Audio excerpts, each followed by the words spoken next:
Olá, meus irmãos, minhas irmãs, eu sou William Gonçalves e vamos para mais uma reflexão na luz do Espiritismo. Hoje nós vamos conversar um pouco sobre consciência espírita. O dia que Allan Kardec foi levado por Martinho Lutero a uma região umbralina super pesada, nevoenta, com um cheiro horrível, e lá tinha centenas de milhares de espíritos sofredores em grande sofrimento. E nós vamos descobrir que espíritos é esses que estavam lá e o que Martinho Lutero falou para Allan Kardec. Esse caso, que é verídico, está lá no livro Cartas e Crônicas de Chico Xavier, na psicografia. Quem psicografou foi Chico Xavier. O espírito é o irmão X, Humberto de Campos. Está no capítulo 7. Se você quiser ler o capítulo inteiro depois, porque aqui eu vou trazer só alguns apontamentos mais principais do capítulo. E você que é espírita, espiritualista, que trabalha em algum núcleo religioso, que fala do Evangelho do Cristo, você sabe do tamanho da sua responsabilidade? Do tesouro que você anda com ele diariamente? Muitas pessoas às vezes ficam preocupadas com as coisas materiais, de medo de sair na rua com alguma joia, de ser assaltado, pois todo mundo que fala sobre o Evangelho do Cristo, fala sobre ser bom, ensina as pessoas, clareia as consciências, anda com uma mala repleta de joias ao lado. Essa mala é invisível, é espiritual, mas é uma mala muito valiosa porque contém joias raríssimas. Quantos de nós saímos do plano espiritual pedindo a Jesus, a espiritualidade superior, a oportunidade de falarmos sobre o Evangelho do Cristo, e chegamos aqui na Terra, quando conseguimos fazer, às vezes não fazemos tão bem? Ou quantas pessoas ficam ainda na ociosidade, esperando uma oportunidade, esperando surgir um centro espírita, sendo que nós podemos falar do Evangelho o tempo todo. E a principal pregação do Evangelho é através dos nossos atos, das nossas ações, da nossa convivência com o próximo. Antes de pregarmos verbalmente, temos que pregar sim com as nossas ações.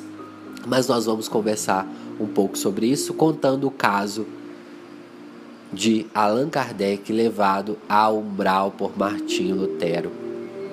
Lutero, para quem não sabe, eu acho muito difícil, né? Mas se alguém não sabe, ele foi o grande reformador que foi contra as ideias principais da Igreja Católica e acabou dando forças aí aos movimentos posteriores, que depois geraram as igrejas protestantes. Então, se você quiser saber um pouco mais a fundo sobre Martinho Lutero, depois pesquisa. Mas o caso que nós vamos contar aqui foi o caso trazido pelo irmão X. O irmão X teve autorização, soube desse caso de Allan Kardec, e ele conta que Allan Kardec vinha pensando muito em Martinho Lutero, na sua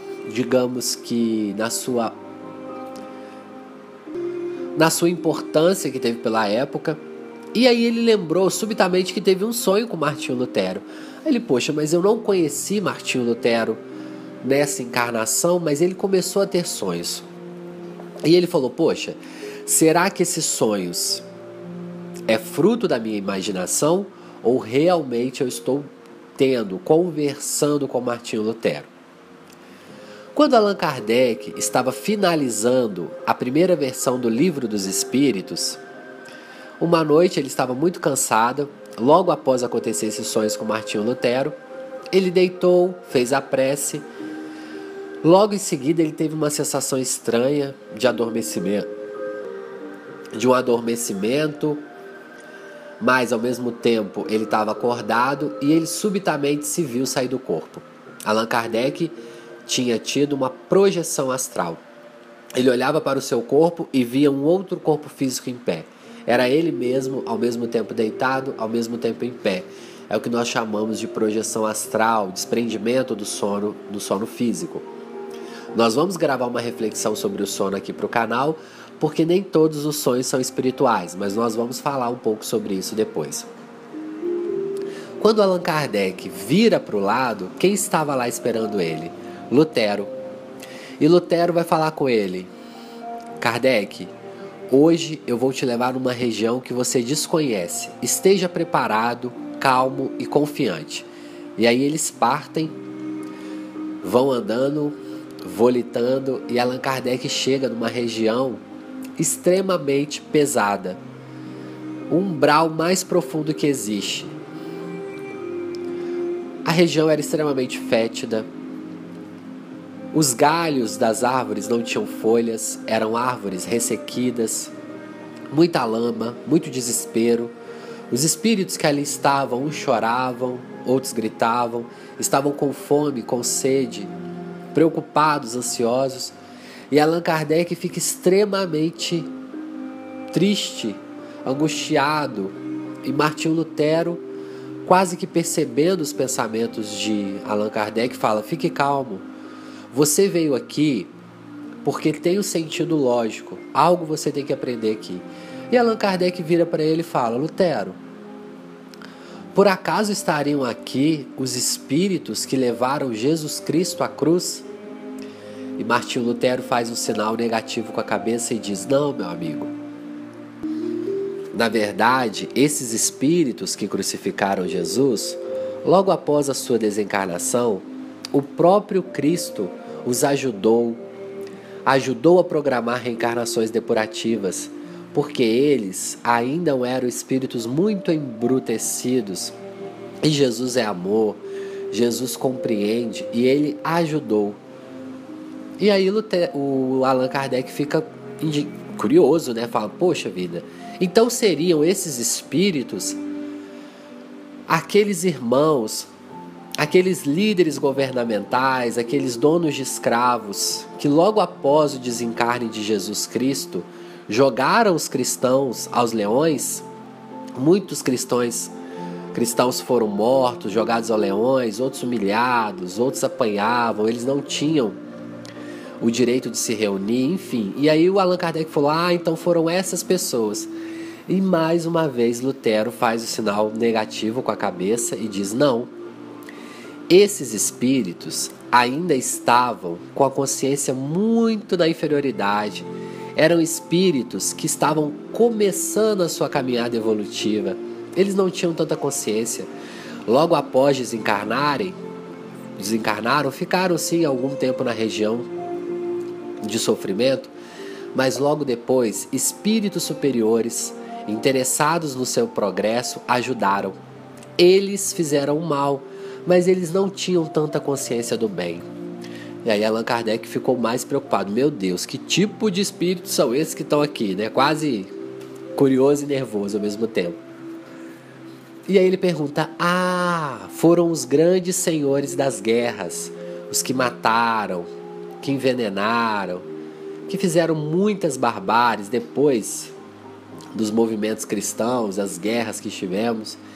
E aí Lutero faz mais uma vez o sinal negativo com a cabeça e diz: Kardec, esses espíritos, apesar de terem matado muitas pessoas, de ter feito mal, eles não conheciam as realidades do espírito.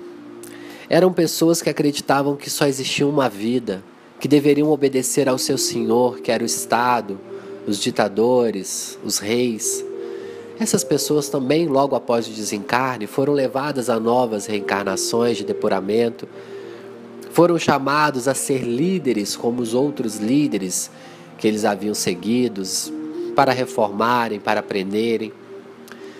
Aí Kardec falou: poxa, eu não tenho mais o que falar, né? Ele deve ter pensado. E aí Lutero vai e fala com ele: sabe quem está aqui, Kardec?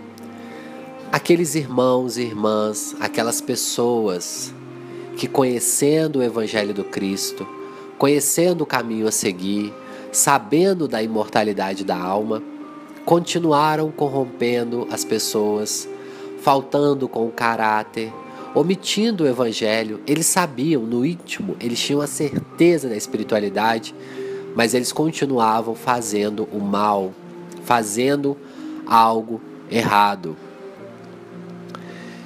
E o Lutero fala com ele: temos aqui junto de nós os que estavam no mundo plenamente educados quanto aos imperativos do bem e da verdade e que fugiram deliberadamente da verdade. Eram espíritos, talvez pregadores, padres, freiras, espíritos que já conheciam a imortalidade da alma, que já trabalhavam com alguma questão espiritualista, mas que não souberam aproveitar. Kardec ficou extremamente chocado e, na mesma hora, ele voltou para o corpo físico e levantou subitamente da cama e escreveu uma pergunta para perguntar aos espíritos na noite seguinte na reunião de mediunidade dele. E essa pergunta entrou para o livro dos espíritos, que seria hoje a questão 642, que Kardec pergunta: para agradar a Deus e assegurar a sua posição futura, bastará que o homem não pratique o mal? E os espíritos respondem: não, cumpre-lhe também fazer o bem no limite de suas forças, porquanto responderá por todo o mal que haja resultado de não haver praticado o bem. Portanto, nós ficamos com essa lição hoje. Não adianta somente não fazer o mal, isso já é um sinal de evolução, mas temos também que fazer o bem, que não fazendo o mal já é fazer um bem, mas fazer também o bem, colocar em prática a nossa caridade. Gente, quantos espíritas se indagam: poxa, fulano desencarnou, fazia tanta caridade, dava palestras, ajudava a família, e aí ele desencarna e manda uma psicografia falando que está extremamente arrependido, preocupado com as horas que perdeu. Nós temos isso no livro Voltei, do irmão Jacó. Irmão Jacob, que ele usa um pseudônimo, ele foi presidente da Federação Espírita Brasileira, ele era dirigente de reunião mediúnica, ele era esclarecedor, ele ajudou muitas pessoas, doou dinheiro, ajudou o Chico Xavier, dava dinheiro para as obras do Chico, estava sempre trabalhando, tentou ajudar muitas outras pessoas que eram ou não espíritas. E quando ele desencarna, que ele sai do corpo, está lá no livro Voltei, eu indico a leitura para vocês. Quando ele desencarna, eles estão lá na praia no Rio de Janeiro, aguardando os outros espíritos para juntos ir para a colônia espiritual. É claro que ele não passou pelo umbral, que ele não ficou em regiões nevoentas, mas ele, no íntimo, sabia que ele não tinha feito tudo, que ele não tinha ajudado todas as pessoas que poderiam, que algo tinha ficado para trás. E a primeira surpresa que ele tem é que todos os espíritos, os mentores que foram ajudar ele, estavam cheios de luz, de serenidade no olhar. E ele não tinha luz nenhuma. E aí a filha dele, que vai ajudá-lo na desencarnação, fala com ele: olha, nós já vamos para a colônia, nós só estamos aguardando uma irmã que está vindo de uma região, de um bairro distante aqui no Rio de Janeiro. E quando chega essa irmã, ele olha para ela, ele leva um choque, porque ela está aureolada, de luz em volta do corpo, na cabeça, no peito, e ele fica chocado. E aí ele fala: quem é essa irmã? O que ela fez na terra? E a filha dele fala simplesmente assim: ela deu aula para crianças, mas ela dava aula com tanta intensidade, com tanto amor, como se ela estivesse pregando o evangelho ali naquele momento. Não pregando com as palavras, mas pregando com as ações, dando exemplo para as crianças, para os pais, para os colegas de trabalho. E quando eles chegam no plano espiritual, o irmão Jacó conta que pareciam aves que vinham em direção a ela voando, e na verdade eram várias crianças que ela tinha ajudado e que já tinham desencarnado. Então, pessoal, não importa onde vocês estão hoje, no centro espírita que você está, na casa religiosa, faça o melhor. Pregue antes com as ações. Quantos oradores espíritas que as pessoas acham que são espíritos super evoluídos chegam no plano espiritual extremamente angustiados, e muitos mandavam psicografias para o Chico relatando a hora perdida, porque às vezes pregavam lá no púlpito e chegavam em casa e não conseguiam praticar. Como eu disse no começo, é muito importante a gente praticar primeiro o Evangelho para depois pregar.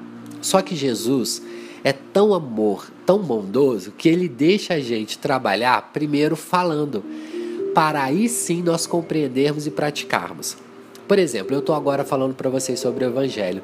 O meu ouvido está perto da minha boca, graças a Deus. Eu ouço o que eu estou falando para vocês. Primeiro eu estudo, eu leio, eu penso. Depois eu ouço porque eu estou falando. Depois eu ouço de novo a reflexão para ver se ficou boa. Depois eu publico. E quantas vezes eu ouço? Uma palestra, por exemplo, que eu dou, às vezes eu faço ela, estudo, apresento. Quando eu apresento, eu estou ouvindo. E às vezes aquela mesma palestra eu dou ela em diversos centros espíritas. Portanto, eu sou um necessitado de ouvir o Evangelho, assim como você. Jesus é bom, ele deixa que a gente ouça e leia várias vezes as mensagens cristãs para justamente nós aprendermos realmente e colocarmos em prática. Mas, gente, vamos tentar colocar em prática. Se você é evangelizador infantil, evangelizador da mocidade, se você é orador espírita, se você trabalha numa mediúnica, ou não sei, em algum outro setor do centro espírita, faça com muito amor, com muito carinho. Pregue o Evangelho ali naquelas ações, naquele entendimento, naquele cuidado. Pregue com sentimento, com olho no olho, com mãos à obra. Faça muito bem feito. Para nós, quando chegarmos no plano espiritual, não ficarmos atormentados com as horas perdidas. Vamos ter a nossa consciência espírita hoje, agora, para que possamos executar o trabalho no bem cada dia mais e melhor. Vou parando a reflexão por aqui. Que Deus os abençoe mais uma vez pela paciência. E até a próxima reflexão. Se você ainda não se inscreveu no canal Na Luz do Espiritismo, se inscreva, curta, compartilha, nos ajuda. Quanto mais inscritos, mais as reflexões sobem, a gente consegue atingir mais pessoas. As reflexões são totalmente gratuitas, um trabalho voluntário que a gente está fazendo aqui para ajudar algumas pessoas. Então, curta, compartilha, se inscreva. Se você não está achando pelo nome do canal Na Luz do Espiritismo, pode escrever William Gonçalves Espírita ou William Gonçalves Espiritismo. Vai aparecer lá logo embaixo Na Luz do Espiritismo. Deus os abençoe. Até a próxima.